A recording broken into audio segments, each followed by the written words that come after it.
안녕하십니까? 대한운전공제회 한민수입니다. 오늘 말씀드릴 내용은 대리운전 산업 구조 개선과 관련된 핵심 쟁점들에 대한 이야기입니다. 밤이 되면 누군가는 집으로 향하고 누군가는 다른 사람의 귀가를 책임집니다. 하지만 지금 대리운전 산업 안에서는 기사들의 생계와 직결된 여러 구조적 문제가 제기되고 있습니다. 대리기사에게 콜은 단순한 호출이 아닙니다. 하루의 수입이자 생계와 직접 연결된 일입니다. 그런데 현장에서는 어느 순간부터 콜이 잘 잡히지 않았다는 이야기도 나오고 있습니다. 일부 기사들은 배차가 제한되거나 콜 배정에서 제외되고 이용 정지 조치까지 이어지는 경우가 있다고 말합니다. 문제는 그 기준과 절차를 명확히 알기 어렵다는 점입니다. 왜 제한된 건지, 어떤 기준이 적용된 건지, 언제 해제되는 건지 이의를 제기할 방법은 있는지, 하지만 현장에서는 이 과정이 충분히 투명하게 공개되지 않는다는 목소리도 나오고 있습니다. 대리운전 산업은 하나의 시스템으로 움직이지 않습니다.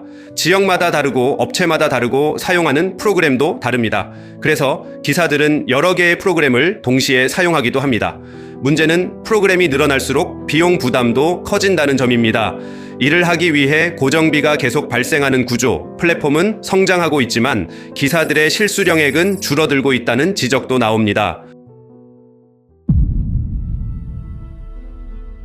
대리운전은 사고 위험이 큰 야간 노동입니다. 그래서 보험은 기사님들을 지키기 위한 필수적인 안전장치입니다. 하지만 현장에서는 원소속 보험, 건당 보험, 단체 보험 등 여러 보험이 중복 적용되는 사례가 끊이지 않고 있다는 이야기가 나옵니다.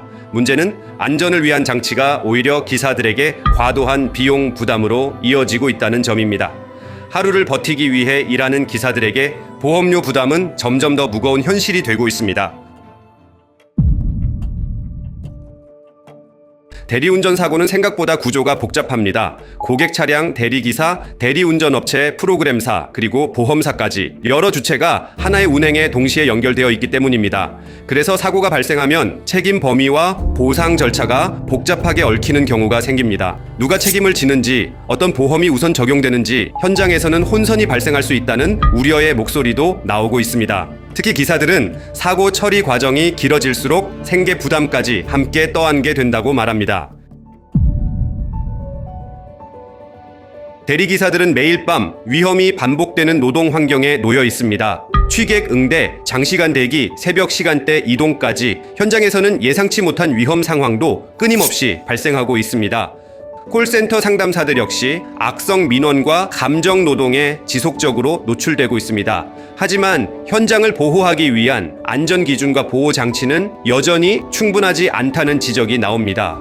누군가는 밤을 대신 책임지고 있지만 정작 그들을 위한 안전망은 아직 부족하다는 목소리가 커지고 있습니다. 대리운전은 이제 단순한 서비스가 아닙니다. 수많은 시민들의 귀가를 책임지는 생활교통의 한 축이 됐습니다. 그리고 지금 필요한 건 누군가를 향한 갈등과 책임 공방이 아니라 기사와 소비자, 상담사와 중소업체까지 모두가 함께 보호받을 수 있는 투명한 기준과 공적 안전망입니다. 대한운전공제회 역시 보다 안전한 대리운전 환경과 지속 가능한 상생 구조를 위해 새로운 역할과 책임이 필요한 시점입니다. 누군가의 밤길을 책임지는 사람들, 이제는 그들을 지켜줄 시스템이 필요할지도 모릅니다. 시청해주셔서 감사합니다.